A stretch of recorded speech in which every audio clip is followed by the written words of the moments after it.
What's up, guys? This is Sammy Geek back here with a quick video, and today we have the S24 Ultra versus the Google Pixel 9 Pro Fold. And this video is going to be pretty short, but what I wanted to share with you guys is a couple first impressions and actually two particular things that really wowed me right out of the box with this device. This is so much fun. This thing is so cool, and I'm absolutely loving it after just a couple hours.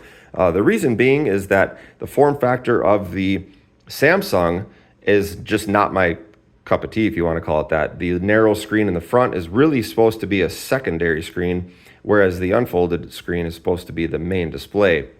And I've tried all the foldables, and I tend to want to use the external display 80% of the time and the internal 20%. So this foldable thing has just never really worked for me because I've always tried them for a little short period of time, and I send them back and I go back to a slab phone just because I'm always using that main screen. So now I finally have a device that has a larger screen on basically the external screen. It's actually full size, regular dimension, like a candy bar slab phone.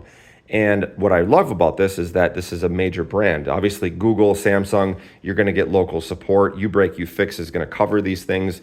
So that's really great.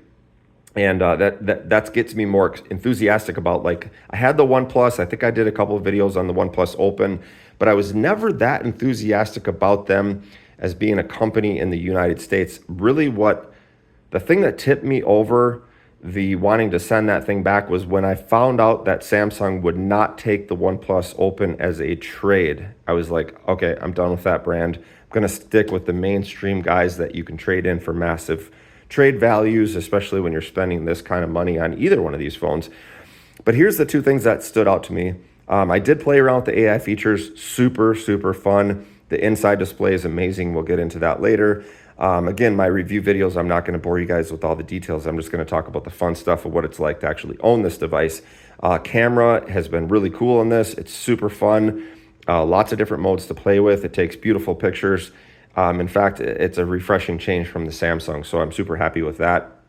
The battery life might not be quite as good as the S24 Ultra, and it's certainly going to charge a little bit slower, but to get the foldable factor included in this phone, completely happy with that. So two things out of the box that I want to share with you guys that really surprised me. One was the weight of these devices, 200. Let's just weigh this again here.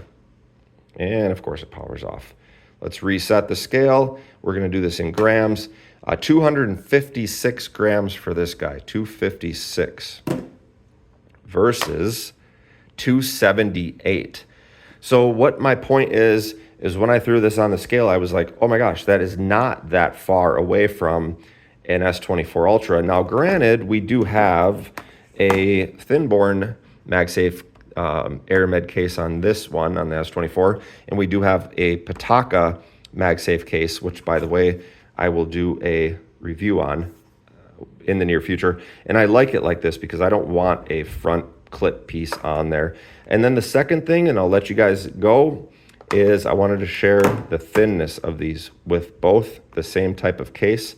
This is absolutely shenanigans crazy. Look at this.